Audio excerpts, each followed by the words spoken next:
अस्सलामु अलैकुम रहमतुल्लाहि व बरकातुहू। क्या हम में से कोई बंदा ये चाहता है कि कल क़यामत के दिन अल्लाह रब्बुल इज़्ज़त की अदालत में जाऊँ, वहाँ मेरी सिफारिश की जाए, वहाँ मुझे प्रमोट किया जाए, मुझे सपोर्ट किया जाए, कोई बंदा मेरे हक़ में बोलने वाला हो या कोई चीज़ ऐसी हो जो मेरी सिफारिश करे, शफ़ाअत करे।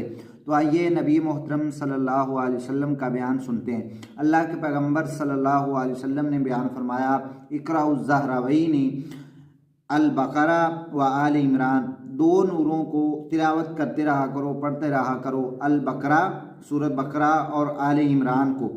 फ़इन्नहुमा तअतियान यौमल क़ियामा कअन्नहुमा गमामतान, ये दोनों सूरतें कल क़यामत के दिन अल्लाह रब्बुल इज़्ज़त के दरबार में आएंगी, बादलों की सूरत में या साहिबान की सूरत में।